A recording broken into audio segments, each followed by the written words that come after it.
Let's go. Kumusta kaibigan? 2 rounds. Ang tagal kong walang upload. Namiss ko mag-upload sa YouTube channel ko. Masyado kasi ako naging busy dito sa mundo ng trabaho. Kaya wala munang upload. Kumusta kayo dyan? Nakapaglaan pa rin ba kayo ng oras para sa sarili?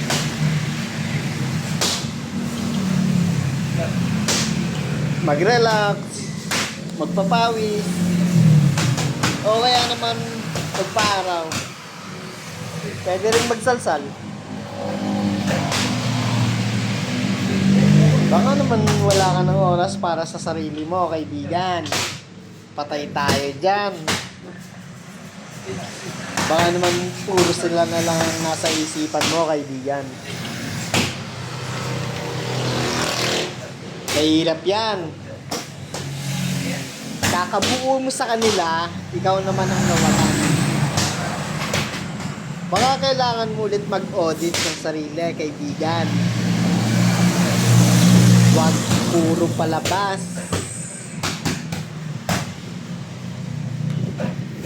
Magtira ka rin ng para sa sarili, syempre.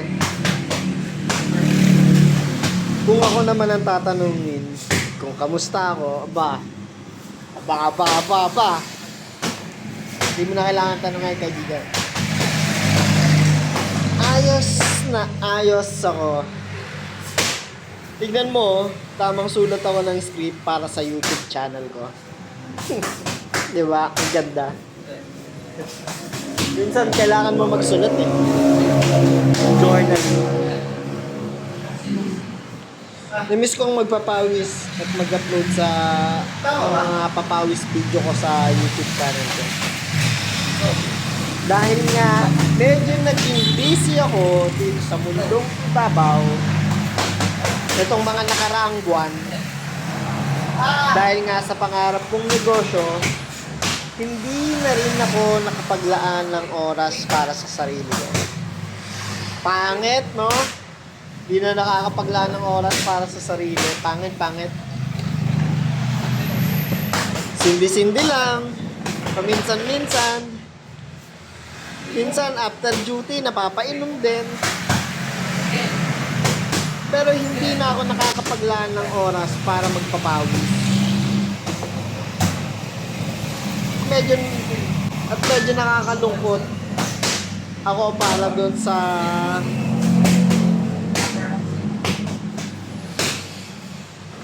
medyo nalulungkot ako para sa bagay na yun. Pero ang kagandahan naman dyan ay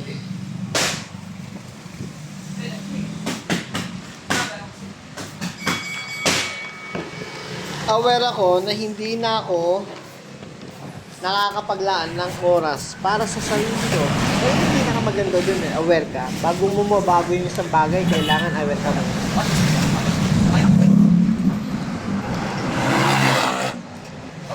Kaya after 3 months, simula nung nabuo ang negosyo at napagana,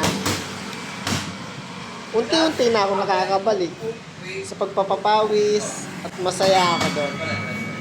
Balik calisthenics, balik boxing, minsan natakbo din ako, 5 kilometro lang, likod ng Santa Rosa. Comfort zone ko yun, mga pare. Kaya medyo nalulungkot ako kapag hindi ko nagagawa yun. Masaya kasi gawin yun kasi hindi mo na kailangan ng ibang tao para magawa.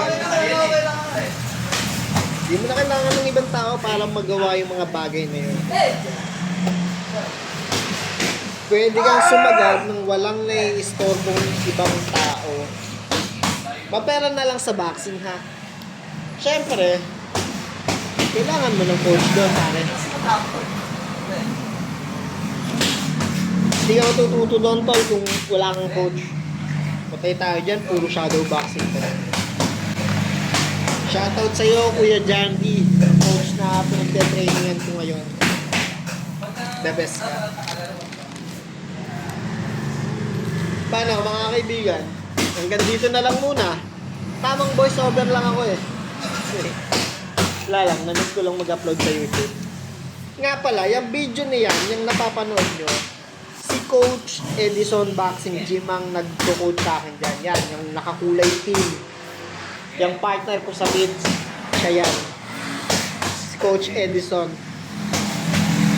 Search nyo na lang sa Facebook, San Pedro located yung boxing gym namin.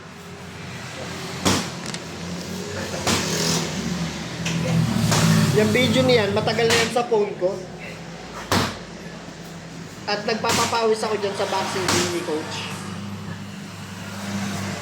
Hanggang dito na lang muna mga pare. Sana na-enjoy nyo. Tapusin nyo yung video. O kaya nalalakas ng suntok ko dyan. Medyo nakakapagod dyan. Round 1 and round 2 yan. Meron pa tayong 3 and 4. Paano mga kaibigan? Salamat. Hanggang dito na lang.